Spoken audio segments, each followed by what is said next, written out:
It's one of the biggest stories heading into training camp, the backup battle. Robyn and I break it down for you on today's Locked On Mammoth.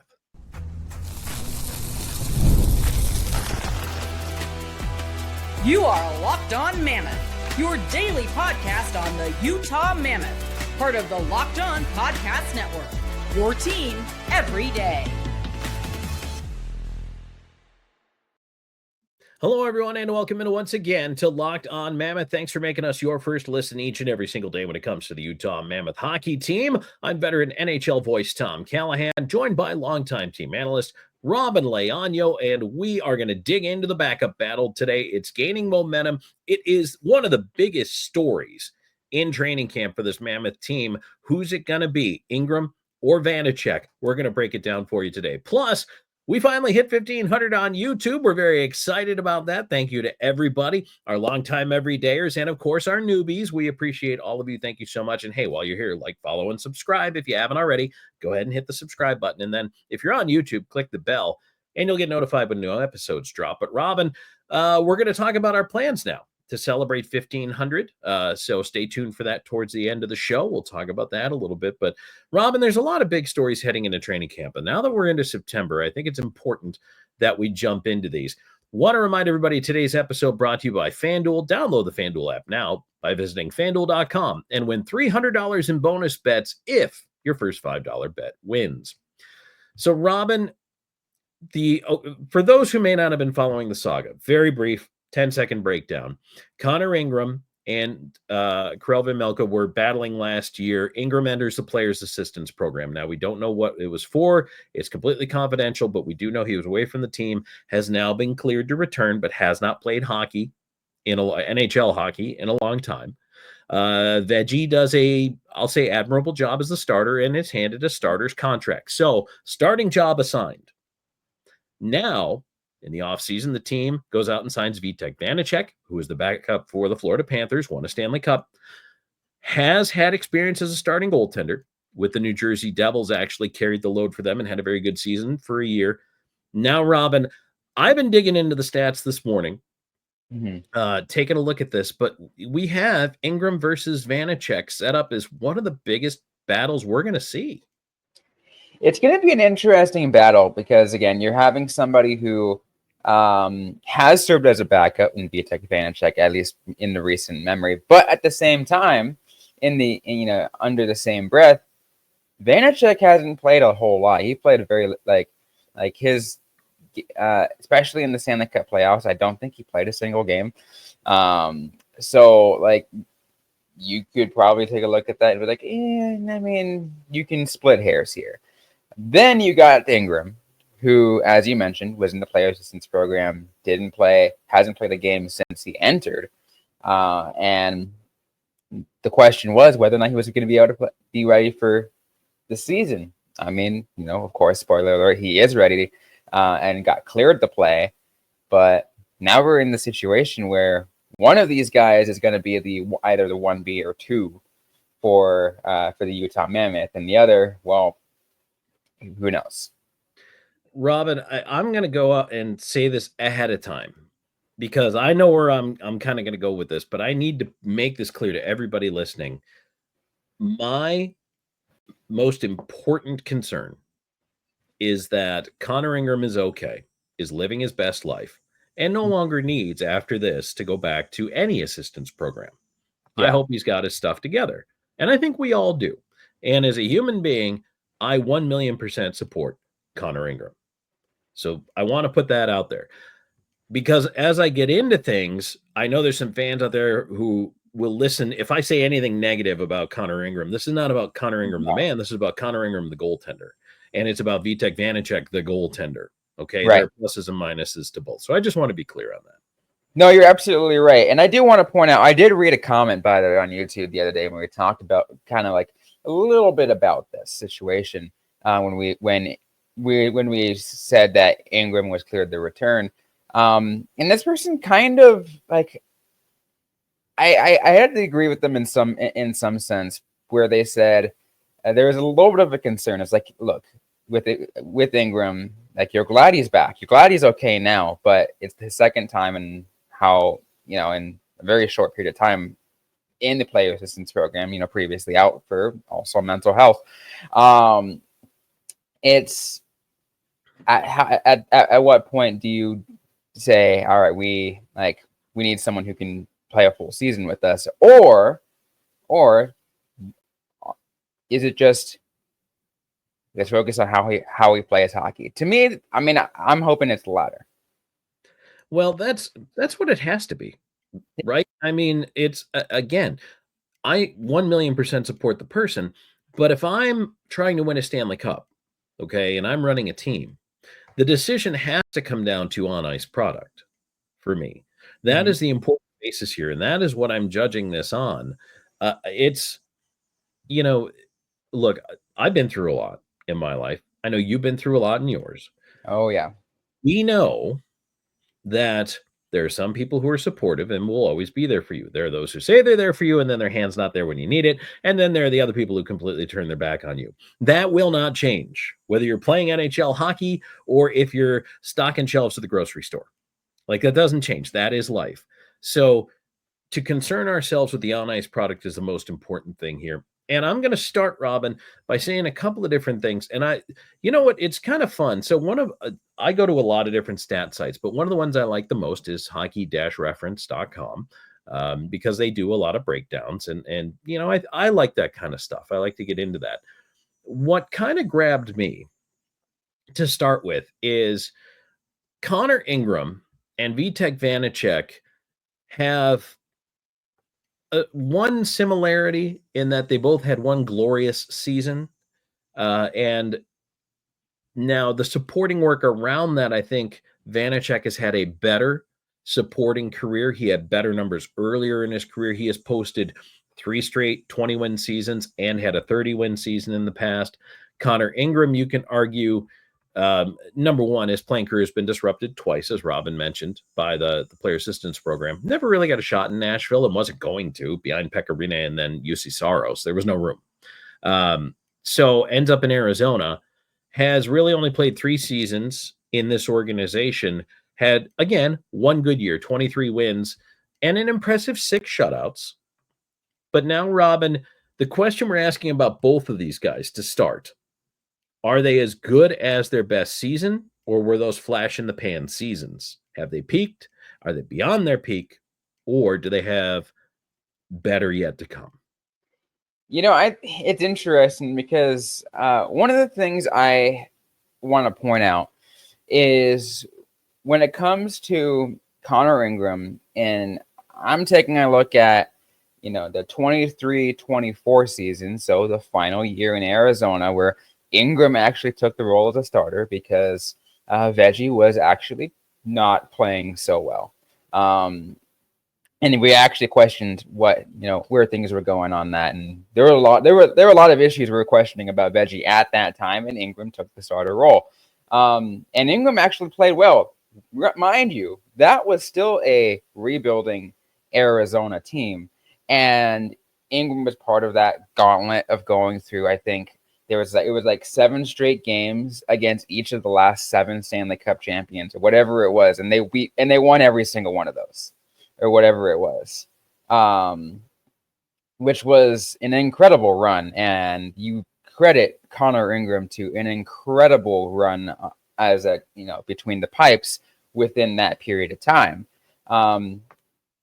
To me, when I use that as a reference, Tommy, I think, okay, Connor Ingram has had more success recently when it comes to can potentially take on a starter role should something happen to Kralve Milka. Is that fair to say, though? Because Vanecek was backing up Bobrovsky in Florida. I don't want to fault Vanecek for not getting playing time behind a guy who just won a cup and carried his team to another one. You know what I mean? Like, that's... I mean, and I think maybe it could very well be the case, but I mean, I just don't I've seen this, just looking at the stats, I'm not really convinced 100% with Vanecek. And then again, I'm not saying he's not great. I think he's a fine, he could be served as a fine backup. But if I'm looking at where a player could be at their best, I really think Connor Ingram could be a really great tandem and could still serve as a really fine 1B. Well, and they both could, right? That's why they're signed here. I heard a telling remark, Robyn. I want to share this with everybody here. That Bill Armstrong said at the time when they signed Vitek Vanecek, and I thought that was interesting. So let's get into that. Today's show brought to you by Monarch Money. You know, most people can't name all their financial accounts or even what they're worth, whether it's 401ks, properties, or investments. And when you don't have the full picture, you can end up leaving money on the table. And that's why there's Monarch Money. It's an all-in-one personal finance tool that brings your entire financial life together in one easy, clean, simple interface right there on your laptop or your phone. Monarch Money is built for people with busy lives. If you've been putting off organizing your finances, Monarch is for you. Monarch does the heavy lifting for you. You can link all your accounts in minutes, see clear data visuals, get smart categorization on your spending, and finally feel in control of your money without ever touching a spreadsheet. You know, it's interesting. I actually just checked my Monarch Money the other day, and it caught me on something I didn't even know that was still there, a particular service that I had a subscription to. Honestly, I had forgotten about it.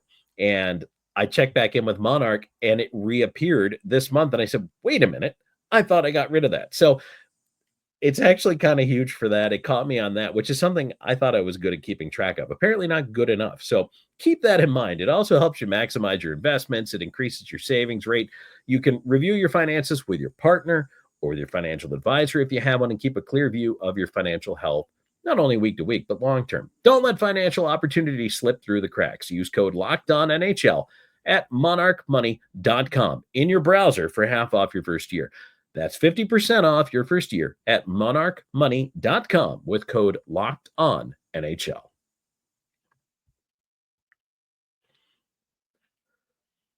Tom Callahan, Robyn Leaño. It's Locked On Mammoth. Go ahead and hit that subscribe button right now, or if you're listening on the podcast side, subscribe to the podcast as well, and then get the notification bell clicked on YouTube as well. We appreciate you being here. Thank you so much. Talking about the backup battle, Connor Ingram and Vitek Vanecek.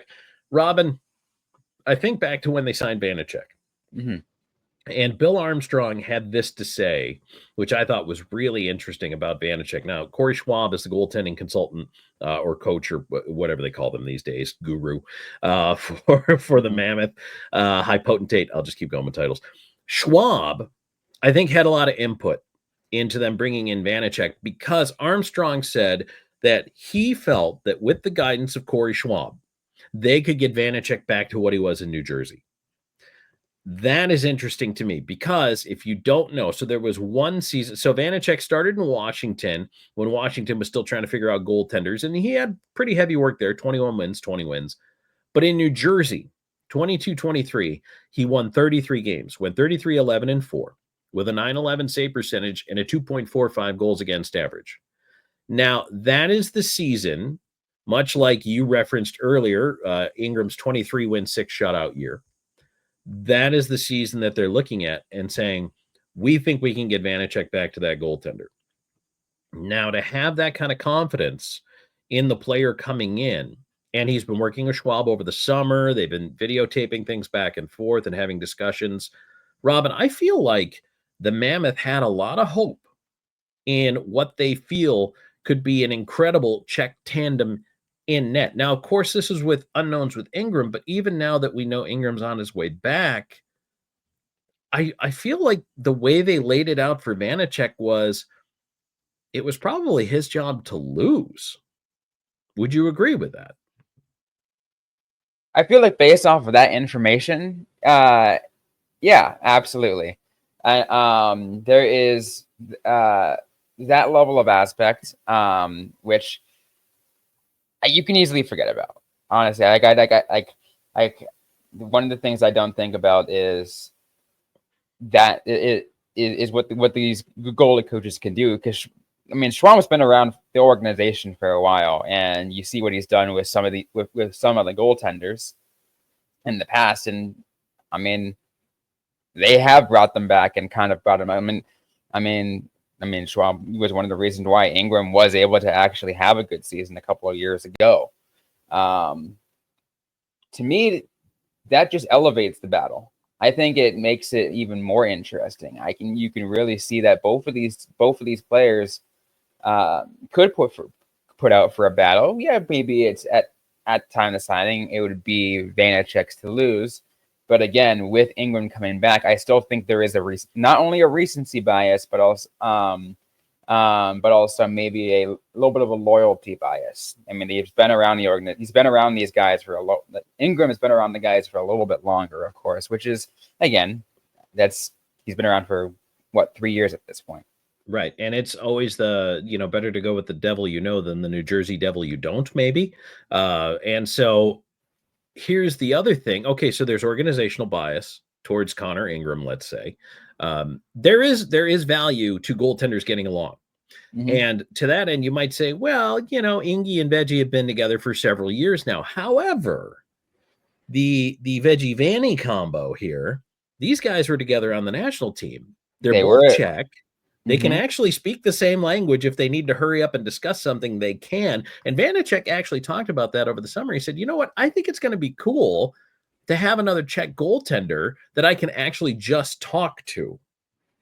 So there's familiarity bias going both ways. Can you imagine if they had if they had like some kind of like secret code of just whatever, like Czech words just to kind of signal certain things that they need to talk about when it comes to some on ice or off ice things.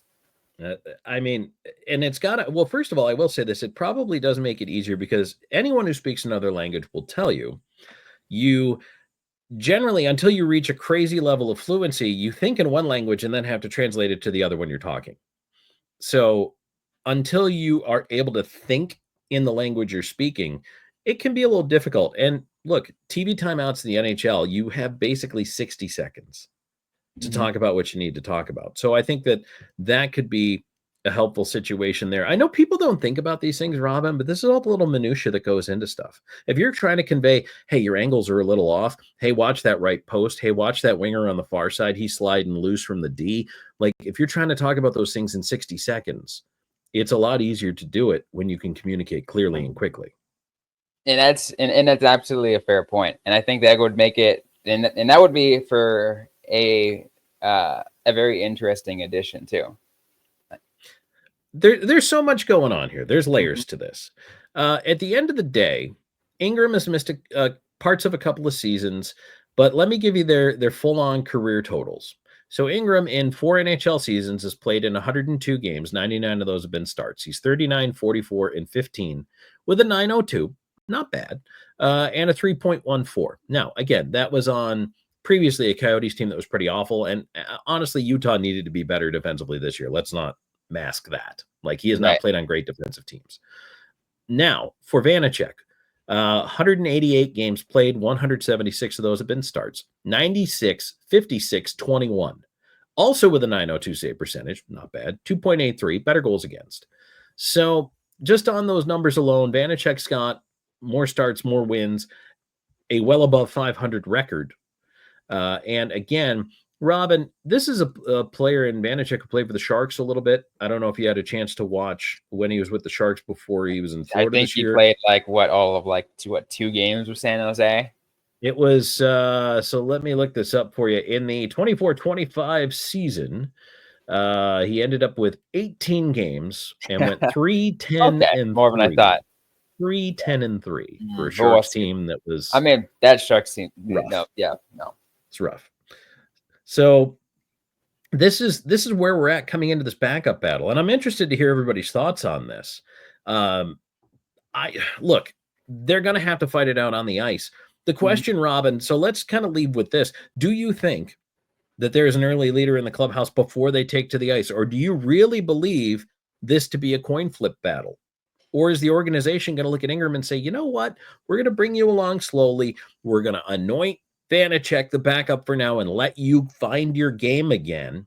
But then that leaves no room for Ingram to come in and just be miraculously lights out in camp. Like, how do you play this? It's a very difficult situation. I mean, it's interesting because if this happened really a little bit later, like I wouldn't fault for, let's say, having Ingram come in on a conditioning assignment and then get, by the way, for those who are, not very, familiar with, that term, conditioning assignment. Yeah, they were able to actually put one-way players into Tucson or the American Hockey League for a little bit of a time. Forgot what the time period is there, but it's it a very used to short. be 5 games. I don't know if that's changed with the new CBA. Well, that wouldn't be till next year anyway. No, but the one thing I want to get on before we move on, and this was actually a question that was brought out, though.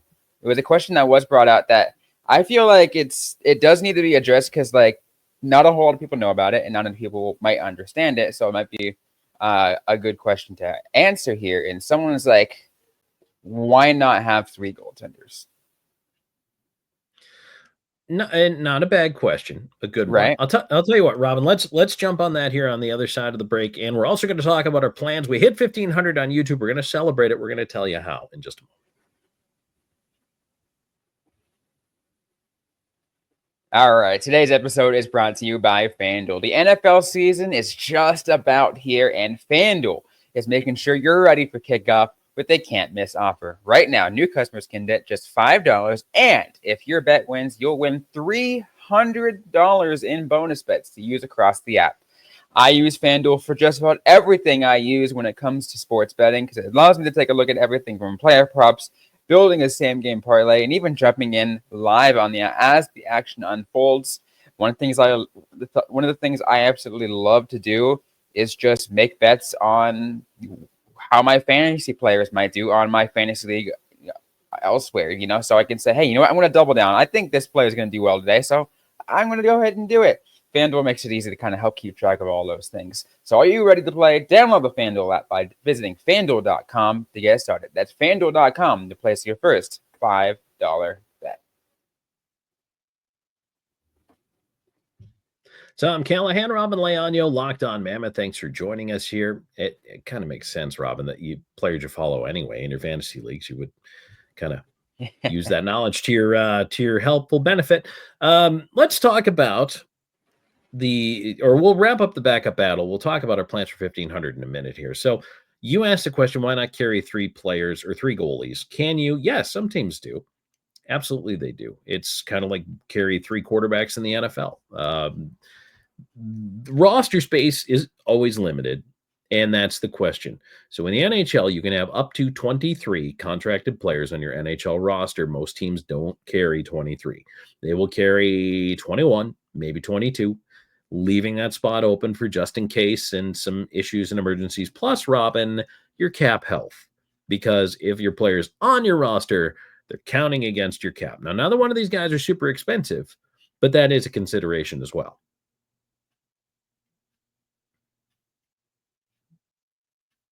Robyn, you're muted.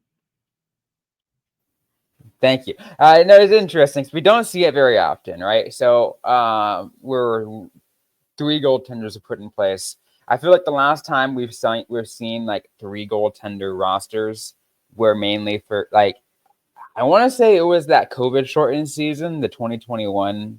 It was supposed to be the 2020-2021 season that started in January of 21.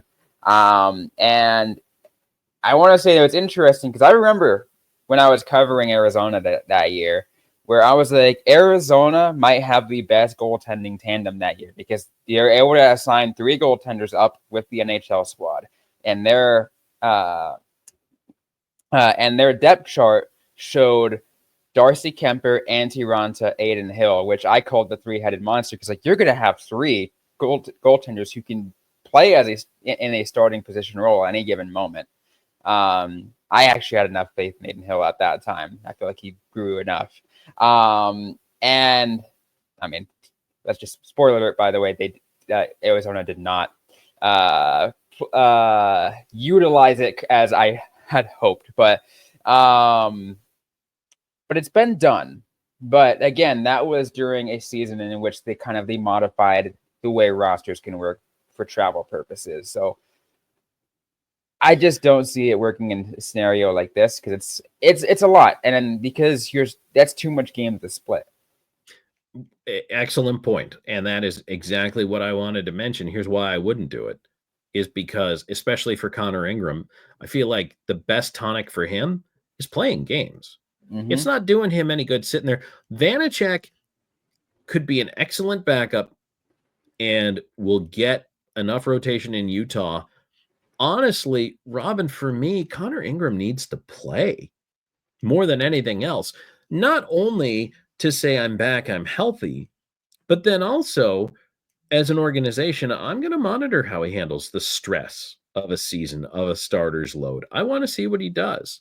And if that means he's the starter in Tucson, now, of course, there's waiver concerns. There's going to be all kinds of issues, that kind of thing. If he gets through, and this is something they have to weigh, but I don't see it doing anyone any good if there's three goaltenders and then you're trying to dole out. And the way, Andre Tourigny was doing things last year, every sixth start to one guy. So now you're not playing for 10 or 12 games at a time. That's 3 weeks that you might play one game and then not play for another 3 weeks. I don't think that does anyone any good. It doesn't. And that's, and that kind of brings up why it can create some issues there. And again, I would love to see, it could just an amazing three goalie tandem that can work so well, that can work with each other. But right now it's just not the case. And as you mentioned, Ingram needs to play games, which is the very reason why, I want to see him essentially carry a huge grunt of the load in the preseason when it comes. We're only a couple of weeks away from the preseason. I agree. I really would like to see how much. I'd like to see him actually play a lot in camp, if that were possible. But of course, the way it's going to work in camp is you're going to go to Veg and say, how many games do you need? What do you want? What will get you ready? So you always defer to the starter, and then you plan around that. Because look, you also want to look at the other guys too. Don't forget, there's not just three goalies in the system, right? I mean, there's 6 or 7 guys you would at least hopefully maybe like to get a look at. You still got Stauber, you still got Vololta, you still got Rabel. There's still Thornton still in the system. It's yeah, you want to look at these guys and give them an evaluation too. So I don't know. 84 game season takes away 2 preseason games. In this particular case, might not be the best for the Mammoth, but I know, look, fans, players, coaches, everybody, let's just play regular season games. I get that. All right, Robyn. So I think we've settled nothing, but that's okay. No. That's why we have these raging debates, right? It's going to be a storyline all through camp. We're going to talk about this again. Oh, no, it will. This is the precursor to the debate. It's a precursor debate before the actual debate.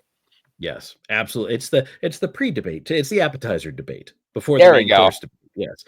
1,500. Congratulations to Locked On Mammoth on YouTube. First of all, thank you, everybody. We couldn't do it without you, and we wouldn't be here without you. So we really do want to say thank you to the everydayers, the new folks, everybody. Whether you've been watching us for a long time or you're just jumping in, maybe this off season because now it's piqued your interest, we appreciate that very much. But to celebrate, Robyn, we've got some plans in the works here, and the first of which is going to be coming up this weekend. Yeah, the first of which we're doing is we are going to plan a live show. So it's going to be a live stream of an AMA. So an Ask Me Everything. Tom and I will sit up, and we will have our comments open to all our subscribers. And again, I said it is open to subscribers, and you essentially can put any comment in there. We'll probably slow it down. So if we get a decent amount of comments, we can actually read everybody's and ask whatever question you guys have on your mind. If you want to know about our backgrounds, if you want to know about anything about hockey, if you're doing anything like that, that's going to be one thing we're going to have planned for this upcoming weekend. So, and again, to reiterate what Robyn said, comments are on for subscribers only for this particular show. It is going to be live. It's going to be on Saturday. Robyn, it's going to be at 1:30 Eastern, 11:30 Mountain, 10:30 Pacific. So tell your digital assistant, whatever his or her name is, I'm not going to trigger anybody's device, but you tell that person that you want to remember that show. So again, 1:30 Eastern, 11:30 Mountain, 10:30 Pacific on Saturday morning or afternoon, depending on your time zone. So want to remind everybody of that. And the other thing, Robyn, too, that's important here is we get now, as we get back closer to the season, to kick off maybe a little bit more in the subscriber only department. This is really going to kind of launch us into that. But in addition to questions, I really like the suggestions. There was actually a Montreal fan that dropped a comment on the Sergachev video about asking about Barrett Hayton. We can talk about that. And we'll probably jump into that as well, because there are going to be other teams who look at the Mammoth and naturally want to make phone calls about guys and who might be available. So, and the times you see trades really is if guys get hurt in camp or things don't work out in camp. Rob, in the early part of the season, you might see some activity. Oh yeah, absolutely. But a couple other things I do want to add is that I've had a couple people ask about like giveaways. That's something that I would like to do in the near future. It's something that there's a lot of things we have to do on our end to set up a giveaway. It takes some time, so we're not going to do it. It's just going to take some time if we're going to get that plan. So maybe a goal we can slowly set for 2,000, because you kind of get me more excited for that. That's one, but also two. Another thing, Tom, we can do as a celebration. I'll even say it now, and again, it's in the works in the planning stages.